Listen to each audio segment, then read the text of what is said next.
이 찬양을 이제 들으면 여호와는 나의 목자시니 이게 떠오르잖아요. 그러면 그것은 여러분이 잘 알고 있는 시편 23편인데 이제 그 가사 그 시는 이제 다윗의 시잖아요.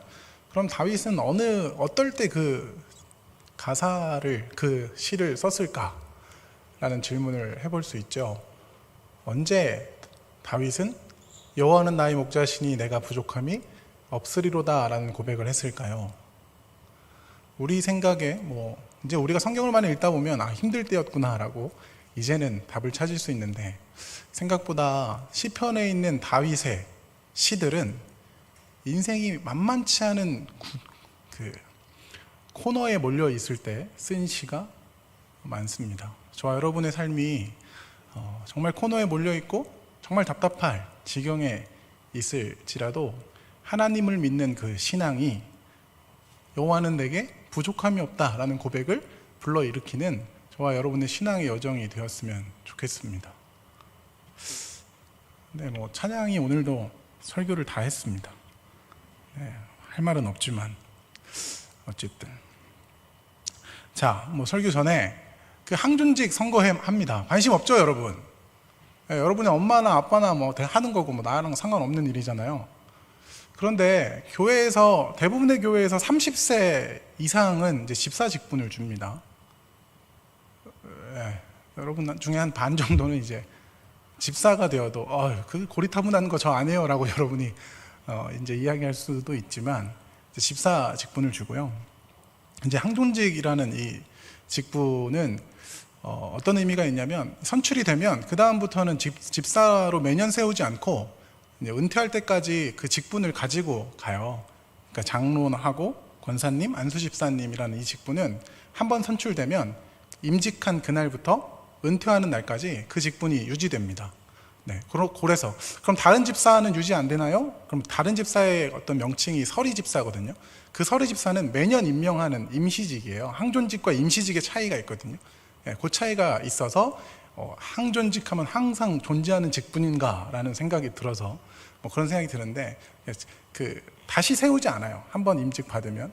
그리고 저는 목사가 어떻게 된 것 같습니까? 목사는 어떻게 되냐면 제가 하고 싶습니다 라고 하고 공부하고 이제 하면 하나님의 뜻이 아니더라도 이게 좀 위험한 말인가요? 네, 목사가 될 수 있는데 이 안수집사하고 권사 장로들은 제가 비하하는 게 아니고 장로님들은 투표로 뽑히는 직분이에요. 그러니까 한 표 굉장히 소중하지 않습니까? 여러분이 나중에 안수집사가 되시고 권사가 되시고 장로님이 되신다라는 건 굉장한 은혜죠. 그 즐거움이 있습니다. 왜냐하면 누군가가 나를 그렇게 세워주는 거거든요. 여러분 관심을 가지고 한번 잘 보십시오. 여러분이 교회 안에서 생활을 할 거면 평생 이제 있는 일이거든요. 이번에 어떻게 투표가 진행되는지도 좀 보시고 교회 생활도 좀 보시고 그러셨으면 좋겠습니다.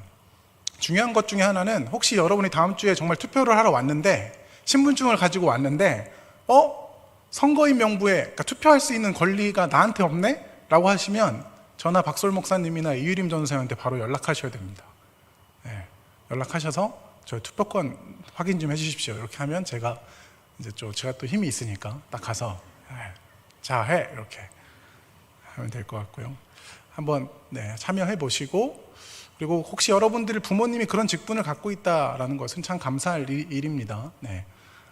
엄마가 무슨 권사야 이런 얘기만 하지 말고 엄마가 권사가 아닌 것 같고 아빠가 안수집사가 아닌 것 같고 장로님이 좀 아닌 것 같으면 그분들을 위해서 우리가 기도하면 되지 않습니까? 여러분이 기도로 직분자들을 더 굳건하게 세우실 수 있습니다.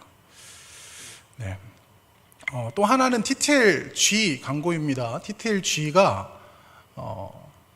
개편이 되었죠. 뭐가 개편이 되었냐면 우리 바울도 TTL-G에 참여할 수 있습니다.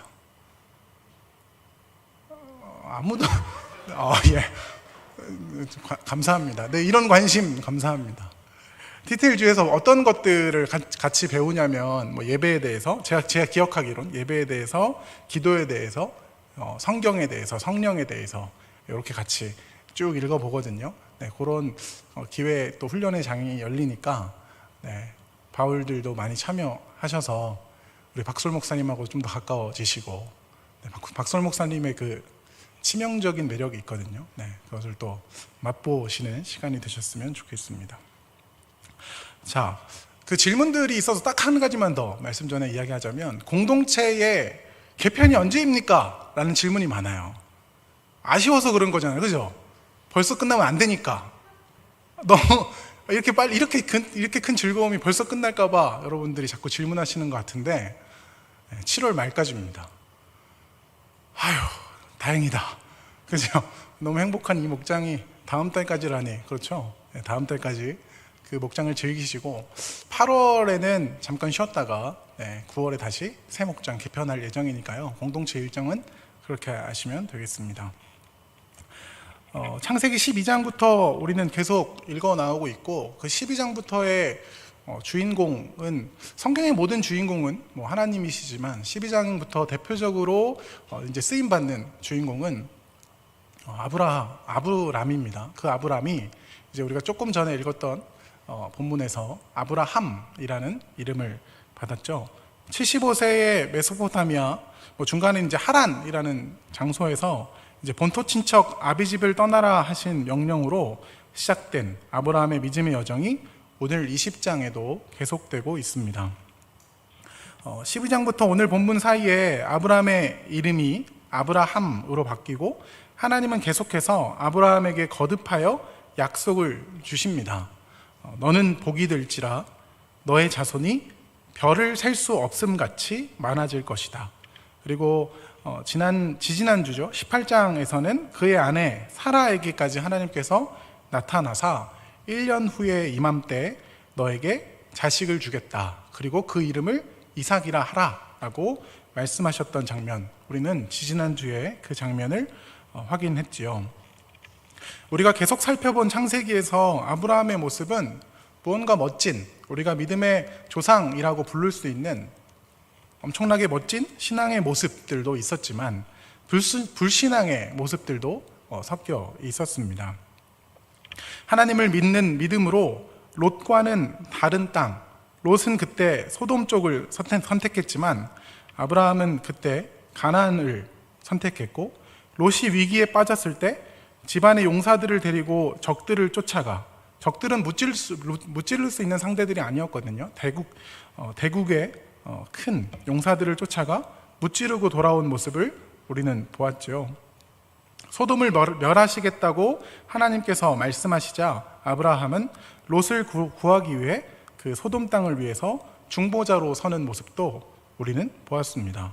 한편 우리는 불순종의 모습도 보았는데, 창세기 12장에서는 약속하신 가나안 땅에 들어가자마자 기근을 피해 애굽으로 갔고, 그곳에서 아내 사레를 누이라고 부르도록 했던 장면, 하나님의 약속을 믿지 못하여 16장에 나오는 내용인데요, 사레의 여종 하갈을 통해 이스마엘을 출산하는 장면, 누구보다 특별하게 믿음이 좋아서 믿음의 조상 아브라함이 되는 것이 아니라, 계속되는 실패와 불신앙 속에서도 우리는 하나님의 약속과 하나님의 전능하심이 아브라함을 믿음의 조상으로 만들어 내시는 모습, 그 모습을 우리는 지금 계속해서 보고 있습니다.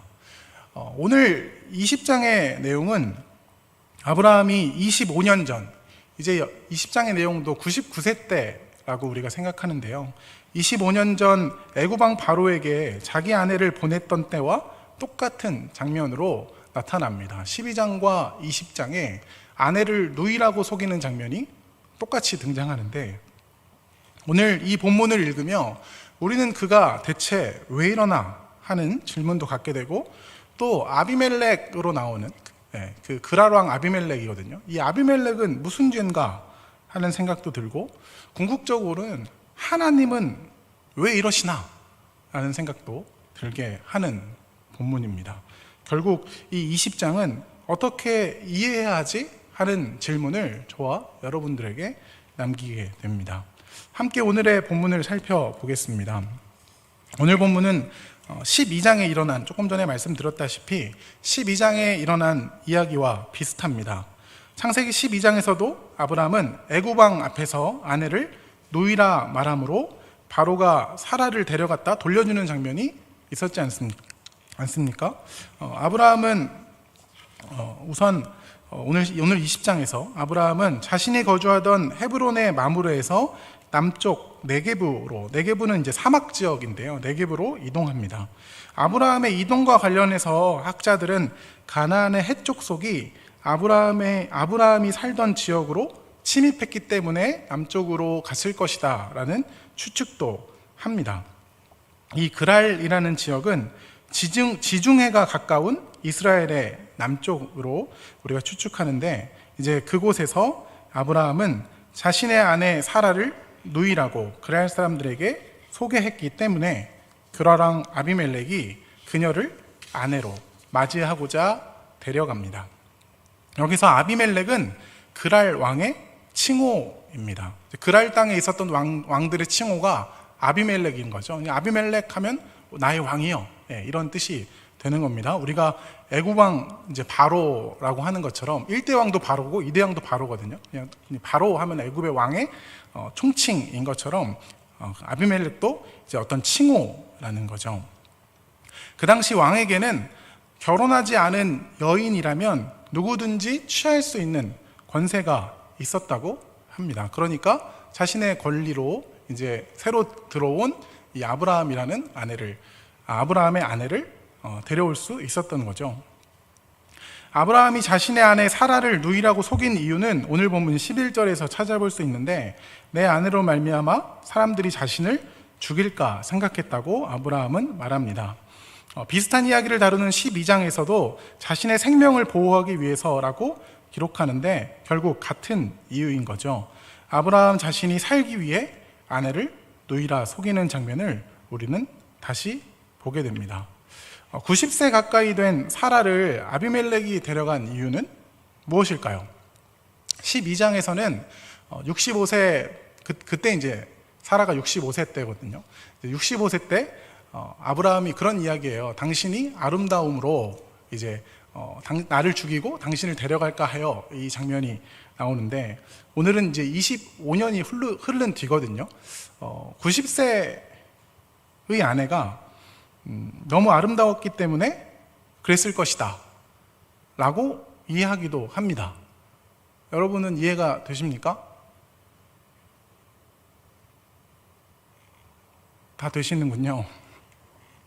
네, 뭐 성경이니까 그럴 수 있겠다라고 생각할 수도 있는데, 그래서 이제 저도 이제 의문이 드는 거죠. 90세의 어떤 아름다움을 가졌다. 그래서 우리 마을장들 성경 공부하다가 정말 90세는 아름다울까 이렇게 저렇게 찾아보다가 50세 된 이영애는 아름답구나 라고 생각하며 90세 때 이영애는 아름답겠구나 그러면서 그럴 수 있구나 라고 결론을 내렸어요.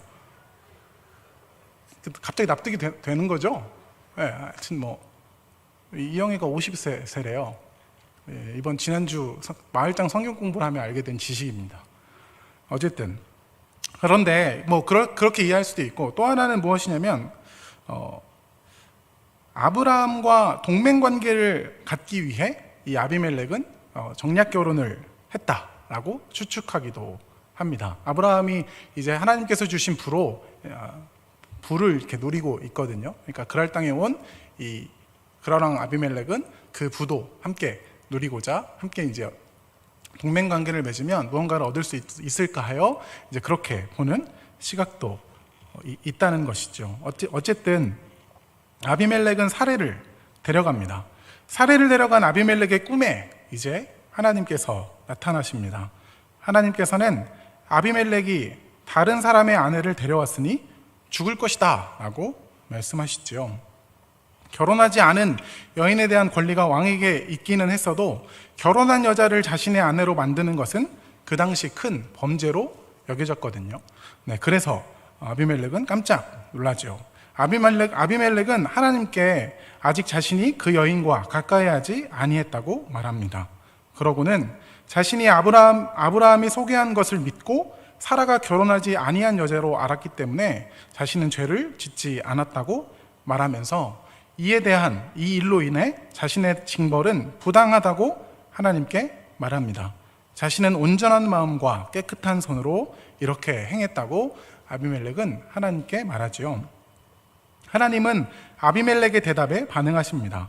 내가 온전한 마음으로 이렇게 한 줄을 알기 때문에 너를 막아 너가 범죄하지 않게 하고자 찾아왔다라고 말씀하시면서 하나님께서는 아비멜렉에게 이제 그 남자의 아내를 돌려보낼 것을 명령하십니다. 그렇지 않으면 너에게 속한 모든 자가 멸망할 것이다 라고 선포하시지요.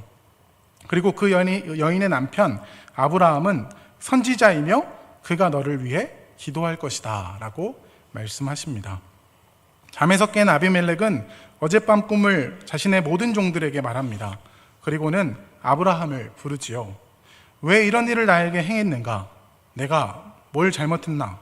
아브라함은 그랄 사람들이 하나님을 두려워하지 않기 때문에 자신이 죽을지도 모른다고 생각해서 아내를 누이라 말했다고 변명합니다. 또한 그녀는 정말 이복누이다 라고 말합니다. 여러분, 이런 남편하고 살고 싶으세요? 엄청나죠? 네, 아브라함 왜 이렇게 됐죠? 자, 네, 이게 제가 여기다 써놨어요. 이게 뭔 소린지. 네. 또한 13절에서 아브라함은 하나님이 나를 내 아버지의 집에 떠나 두루 다니게 하실 때에 이렇게 이제 이야기하는데, 이 본문은 어떻게 읽으면 나를 하나님께서 이렇게 떠돌이로 만드시지 않았다면 내가 이런 일을 하지 않았을 것이다 라는 변명으로도 들립니다. 이 이후에 아비멜렉은 양과 소와 종들을 이끌어 아브라함에게 줍니다. 아비멜렉은 아브라함에게 자신의 땅 중 좋은 곳을 택하여 그곳에 거주할 수 있게 해주고 아브라함에게 은 1000개도 줍니다. 이 은 1000개가 약 11.4kg 정도에 달하는 엄청난 양이라고 합니다. 이 금액은 고대에 신부에게 지불하는 지참금이었다고 하는데, 아비멜렉은 이렇게 많은 은을 보냄으로 사라의 수치에 대한 보상을 해주고 그리고 자신이 떳떳하다라는 것을 증명했던 것 같습니다. 아브라함은 아비멜렉을 위해서 기도합니다. 그리고 그 기도를 하나님이 들어주십니다. 하나님은 아비멜렉의 아내와 여종들이 아이를 낳을 수 있도록 그들의 몸을 치료해 주시고 아비멜렉이 사라를 취한 이유로 내렸던 아비멜렉의 재앙이 거두어지는 내용, 이것이 오늘 우리가 함께 읽은 20장의 내용입니다. 자, 내용은 제가 길게 설명했지만 어렵지 않죠. 근데 이해가 잘 안 되는 본문이죠. 자, 아까 한 질문을 다시 해봅시다. 아브라함은 대체 왜 이러나? 여러분, 아브라함은 대체 왜 이러는 거죠? 아브라함은, 그러니까 이제 우리가 생각해 봤을 때 제가 계속 강조하고 있는 어떤 부분은 뭐냐면 12장부터 22장까지 흘러가는 내용 중에 믿음이 점점 강해지는 느낌이라면 이제 20장 정도 되면 12장에 했던 그 잘못된 행동을 반복하면 안 되는 것 아닙니까? 12장은 이제 하나님께서 부른 첫 번째 단계이고 처음 불렀으니까 한 번은 실수할 수 있는데 또 그 비슷한 상황을 닥치니까 자기 생명의 위협이 딱 닥쳐지니까 아브라함은 어떻게 합니까? 노입니다. 아내라는 말을 굳이 했을지는 잘 모르겠는데 노입니다. 이렇게 결국 12장에 했던 그 내용을 똑같이 반복하고 있다라는 거죠. 우리가 생각했을 때는 신앙의 성숙이 무언가 단계를 거쳐서 이렇게 올라가서 그것을 극복해내는 어떤 장면으로 나타나야 한다라고 생각을 하고 있는데, 신앙의 성숙은 그럼 도대체 무엇인가라는 질문을 다시 하게 만드는 거죠. 이전에 했던 일을 반드시 안 하게 되는 것이 신앙의 성숙이라고 우리가 이해하고 있는데, 어떻게 보면 이 본문에서는 그 틀을 완전히 깨버립니다. 그럼 신앙의 성숙이란 도대체 무엇입니까? 뭘까요? 제가 질문을 던지고도 답을 잘 모르겠는데, 이것에 대한 질문에 대한 신앙의 성숙이 무엇이냐라고 하면 결국 이 12장에서 22장으로 가서 아브라함이 이삭을 던지는 사건은 어떻게 일어나게 되냐면 이삭이 자기 것이 아님을 전적으로 확인한 결과로 이삭을 바칠 수 있었다라는 해석으로 우리가 나아가야 한다는 거죠. 이해가 안 되시죠? 신앙의 성숙이 나타나고 그 신앙의 결과로 아브라함이 이삭을 오케이, 나는 신앙이 늘었으니까 이삭을 던질게가 아니라 결국 신앙에 성숙된 아브라함은 어떤 고백을 맺냐면 하나님, 저는 아무것도 못합니다. 이거 하나님이 시작하셨으니 하나님이 가져가세요. 저는 어떻게 할 수가 없네요 라는 고백으로 나아간다 라는 것을 오늘 이 장면에서 보여주는 거죠. 이 아브라함이 자신의 힘으로 나타난 결과가 아니라는 것을 뼈저리게 느낀 아브라함이 22장을 삶으로 행해낼 수 있었다라는 건데 이해하기 쉽지 않죠. 결국 신앙의 성숙은 무엇이냐면 하나님만 더욱 의지하는 자리로 나아가는 겁니다. 자신이 점점 죽어가는 거예요. 12장에서 됐잖아요? 근데 20장에서 안 됐잖아요. 여러분, 되는 게, 여러분 이 삶에서 여러분 안 되는 거를 한 번도 못 했어요. 하나님 앞에 결심했죠. 하나님, 제가 다시는 그거 안 할게요. 제가 다시는 그 짓 안 할게요 라고 결심했는데 여러분 그 짓을 다시 했어요. 저만 그런 수도 있는데 하나님 앞에 하나님, 저 이 짓은 다시 안 합니다 라고 결단하고 막 버텼던 그 일을 어느 순간 그 상황이 닥치니까 아브라함이 아내를 누이라고 밀어버렸던 것처럼 저와 여러분이 그 짓을 또 한 거죠.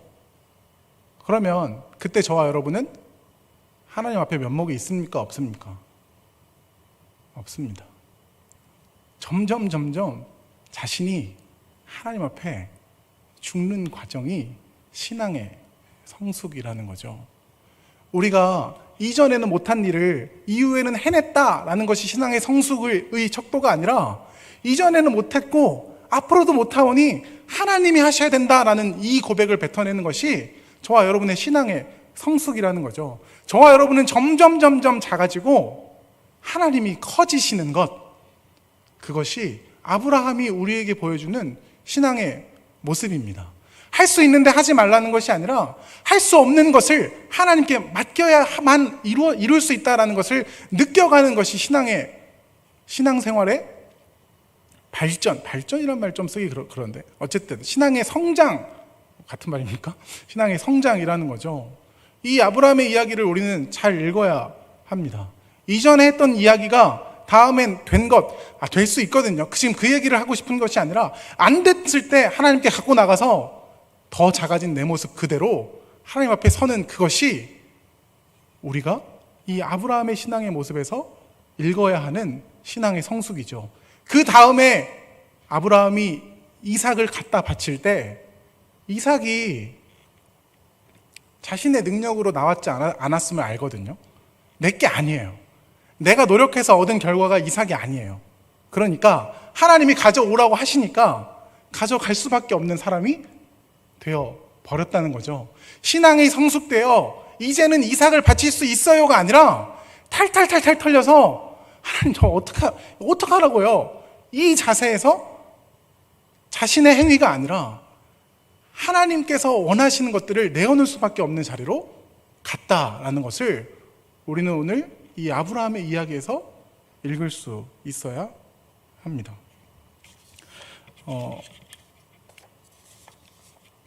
그 두 가지가, 여러분 이 20장을 읽으면서 어떤 생각이 드십니까? 저는 이 20장을 읽으면서 무슨 생각이 드냐면 하나님은 정의롭지 못하시다라는 생각이 듭니다. 하나님은 공평하지 못하시다라는 생각이 들어요. 여러분은 어떠십니까? 이 이야기를 읽으면서 하나님은 정의로우십니까? 아니면 공평하십니까? 이 질문을 교회 밖의 사람들이 교회 다니는 사람들에게 똑같이 하는 질문일 것 같거든요. 교회 밖의 사람들이 가장 이해하기 어려워하는 것이 바로 어떤 거냐면 착한 사람이 천국에 가지 못한다라는 거예요. 착한 사람이 천국에 가고 나쁜 사람이 지옥에 가야 맞지 않습니까? 예수 믿는 사람이 천국에 가고 예수 믿지 않는 사람이 지옥에 가는 게 맞아요? 자, 오늘 본문에서 우리가 구원의 조건을 적용해서 아비멜렉과 아브라함을 비교하자면, 아비멜렉은 잘못한 게 없으니 이런 처우를 받는 것은 불합리하고, 아브라함은 잘못했으니 거저 용서함을 받는 것이 불합리하다고 저와 여러분이 느끼는 것 아닙니까? 그렇죠. 아비멜렉한테 하는 하나님의 처우는 불합리한 거고, 아브라함의 용서도 불합리하다라고 느끼는데, 저와 여러분의 구원은 어떻습니까? 저와 여러분의 구원은 우리가 아직 죄인 되었을 때에 그리스도께서 우리를 위하여 죽으심으로 하나님께서 우리에 대한 자기의 사랑을 확증하셨느니라 라는 이 말씀, 이것이 우리의 구원인데, 우리가 이미 아직 우리는 계속 죄인인 상태인데 하나님께서 우리를 위하여 이제 죽으심으로, 우리는 죄인은 그대로 상태인데 하나님이신 예수님께서 죽으심으로 우리 죄를 없다고 하신 것 아닙니까? 저와 여러분이 세상 사람들보다 더 정직하고 거룩하여 하나님의 인도하심과 보호하심을 받습니까? 우리는 오늘 아브라함의 모습을 통해 하나님께서 아브라함과 아비멜렉을 저런 식으로 대우하시면 안 되지라는 생각을 갖고 있지만, 그 생각과 다르게 저와 여러분은 그런 은혜를 누리고 있는 사람들이라는 거죠. 저와 여러분은 지금 하나님, 그러니까 이 글을 읽는데 하나님은 왜 이러시지? 라고 읽을 수 있는 사람들이 아니라, 여기서 아브라함의 입장에서 이 글을 읽어야 하는 사람들이라는 거죠. 아브라함은 100번 잘못했거든요. 아브라함의 잘못은 무엇입니까? 아내를 속인 것, 아내를 누이라고 속인 것, 그리고 지금 25년 동안 하나님이 함께 하셨음에도 불구하고 하나님이 누구인지를 몰라요. 이 10절에 11절에 보면 이런 말씀이 있어요. 아브라함이 이르되 이곳에서는 하나님을 두려워함이 없으니. 지금 하나님이 자기가 생각했을 때, 이게 가나안 사람들의 어떤 특수한 그 생각 중에 하나인데, 어떤 생각을 갖고 있냐면 땅들의 신들이 있다고 생각해요. 이 지역을 벗어나면 그 신이 힘을 못 써요. 그런 생각을 갖고 있는데, 이 아브라함도 동일한 생각을 갖고 있는 거예요. 하나님을 두려워함이 없으니까 자기 신이 두려워하는 거죠. 왜냐하면 하나님이 가나안 땅을 못 벗어난다라고 생각했을 수도 있는 거죠. 하나님이 어떤 분이신지를 모르는 거예요. 천지를 주관하시고 있는 하나님을 믿지 못해서 지금 이러한 일을 벌이고 있거든요. 하나님과 함께해서 하란에서 출발해서 메소포타미아에서 출발해서 하란을 거쳐 가나안 땅으로 온 여정을 기억하지 못하고 장소를 옮겼는데 하나님이 여기 계신가라는 의심을 하고 있다면, 지금 하나님이 어디에 계신지, 하나님이 어떤 분이신지 지금 모르고 있다라는 것도 우리가 이야기할 수 있거든요. 결국 이 아브라함은 죄를 계속해서 짓고 있어요. 그렇죠? 그런데 하나님은 그 아브라함을 덮으십니다. 그 아브라함을, 그 죄 가운데 있는 그 아브라함을 하나님의 약속이 있기 때문에 데리고 가신다고요. 저와 여러분의 삶의 자리와 지금 여러분이 살고 있는 현장이 하나님의 뜻에 합당하다고 여겨지십니까? 여러분은 하나님의 뜻에 맞게 살고 계십니까? 여기서 대답할 수 있는 사람이 잘 없죠. 저와 여러분 모두가 그럴 텐데. 그럼에도 어떤 잣대와 기준을 가지고 하나님이 여러분을 판단하고 평가하는 것이 아니라, 내가 선택한 내 백성이니까 하나님이 은혜로 끌고 가고 계신다라는 것이 오늘 이 20장의 특징적인 내용입니다. 우리가 20장에서 읽어야 하는 건 아브라함의 입장에서 보는 거예요. 아브라함의 입장에서 생각해 보세요. 하나님, 난 이렇게 잘못했는데 왜 내가 이런 일을 할 수 있죠? 내가 이렇게 잘못했는데 처벌은커녕 그를 위해 기도할 수 있는 자리에 세워주시는 거죠. 우리는 20장에서 하나님은 정의롭지 못해 라고 판단하는 자리에서 이 글을 읽는 것이 아니라 내가 아브라함의 위치에서 어떻게 나의 허물을 덮어주실 수 있지? 라는 초점에서 이 글을 읽어야 합니다. 저와 여러분은 어떻게 하나님의 사랑받는 자가 되었습니까? 여러분 어떻게 하나님의 사랑받는 자가 되었죠? 조건이 없습니다. 이게 세상 사람들이 가장 어려워하는 질문이에요. 왜 조건 없이 너를 사랑하냐? 밖에 나가보세요. 저와 여러분이 똑같이 하는 짓이기도 한데 조건 없이 누군가를 사랑할 수 있습니까? 저와 여러분이? 안 하잖아. 안 합니다. 한다 그러면 은혜가 있는 건데, 세상 사람들이 가장 듣기 힘들어하고 어려운 게 뭐냐면, 야 너는 왜 하나님의 사람이 되었어? 라고 했을 때 우리가 그 사람들의 요구하는 대답은 뭐냐면, 내가 선하게 살았기 때문이야.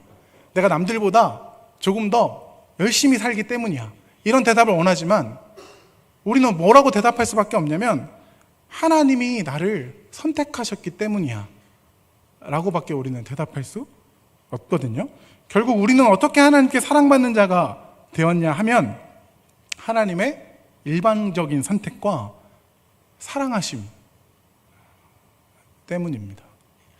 제가 금요일에 이제 마일장 성경 공부하다가 이 본문 가지고 이제 이야기를 했어요. 우리도 마일장들도 이 본문이 어려운 거죠. 해석하기가 어려운 거예요. 왜 하나님은? 근데 이제 관점을 아브라함 입장에서 보기 이제 봐보자. 이제 이렇게 제가 제안하지는 않았지만 이제 보게 됐는데, 우리 마을장 중에 한 명이 이런 고백을 했습니다. 세상은 불공평한 것 같아요 라고 이야기했어요.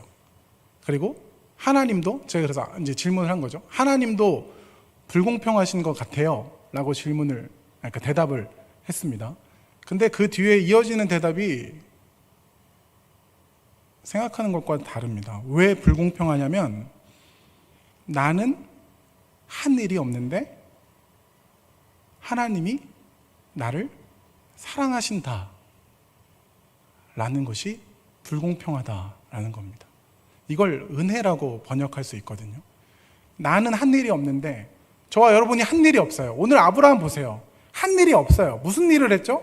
아내는 누이다라고 얘기하고 하나님은 누군지 아직도 모르고 있는데, 그 아브라함을 데려다가 아브라함에게, 아니야 너는 이 사람을 위해 기도해야 하는 사람이야, 너는 선지자야 라고 말씀해 주시는, 저와 여러분이 오늘 이 본문을 통해서 무엇을 읽어야 하냐면, 세상은 불공평하다. 근데 내가 침해받고 내가 남들보다 소유하지 못해서 불공평한 것이 아니라, 내가 사랑받을 자격이 없는데 사랑받고 있음에 불공평하다라는 고백을 해내실 수 있는 저와 여러분이 되어야 한다라는 거죠. 그것을 은혜라고 하는 겁니다. 은혜가 무엇입니까? 대가 없이 받는 거거든요. 대가 없이 받는 거. 저 여러분이 하나님 앞에 은혜 받았다, 하나님이 나에게 은혜를 주셨다 라는 것이 오늘 이 20장에 나타난 아브라함의 모습, 즉 저와 여러분의 모습이라는 거죠. 자, 여기서 우리가 잘못 읽을 수 있는 게 하나 있는데, 자, 하나님께 선택된 백성들은 그럼 방종해도 되는가라는 질문을 할 수 있어요.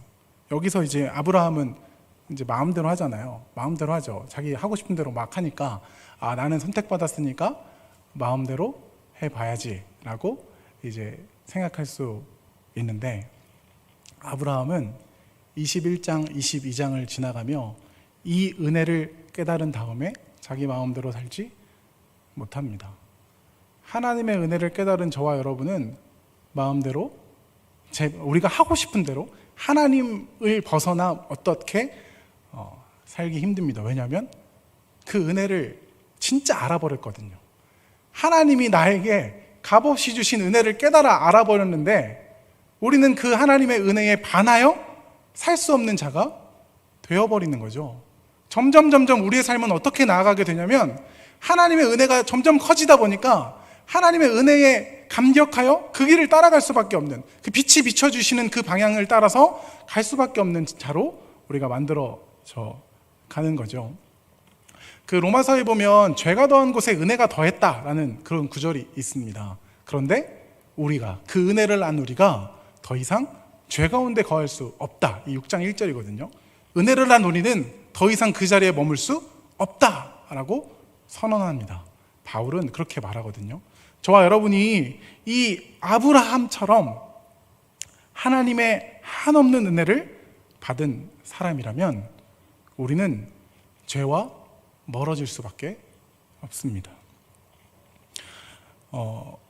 이러한 저와 여러분에게 하나님이 부탁하시는 말씀이 이제 있는 거죠. 아브라함은 선지자다. 아비멜렉은 그로부터 기도를 받아야 한다. 이것이 이제 저와 여러분의 오늘의 사명인데요. 이 이야기가 끝난 다음에 하나님이 이제 아브라함을 찾아가셨다라고 생각해 봅시다. 아브라함이 얼마나 민망할까요? 하나님을 신뢰하지도 못해 아비멜렉이 들었던 온전한 마음을 가졌다라는 말도 듣지 못해 자신의 안위를 위해서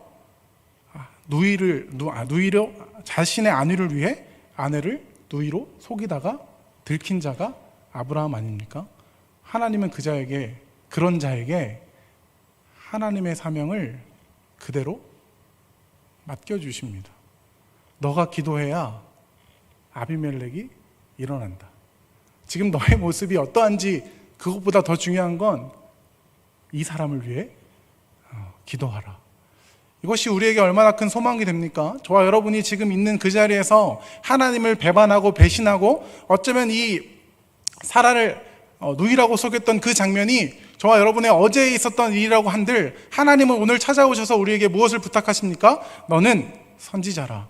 너가 기도하면 그가 살리라. 여러분, 하나님은 이런 분이십니다. 하나님은 오늘 우리에게 찾아오셔서 우리의 연약함과 부족함을 보지 않으시고 너에게 내 약속이 있으니 내가 너를 만들어 가겠다 하신 그 약속 때문에 너는 선지자라, 너는 그들을 위하여 기도하라 라고 말씀하고 계신 겁니다. 이 음성을 듣고 제가 아브라함이었다면 저는 그 자리에서 완전 무너져서 울었을 것 같습니다.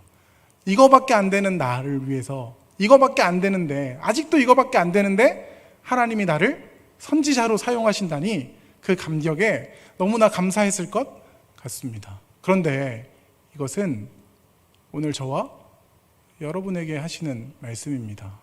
지금 여러분의 자리가 어떠하든 하나님은 우리를 세상과 하나님 사이에 세우셨습니다. 우리는 계속된 하나님의 중보자 역할, 그리스도께서 감당하셨던 그 중보자 역할이 오늘 저와 여러분의 삶에 있습니다. 하나님의 크신 은혜, 한없는 은혜, 이럼에도 불구하고 찾아가셨던 그 하나님의 사랑이 나를 찾아오셨음을 기억하고 오늘도 기도할 수 있는, 오늘도 우리 주변을 위하여 우리의 삶을 내어드릴 수 있는 저와 여러분의 하루가 되었으면 좋겠습니다. 우리 같이 찬양하고 기도할까요?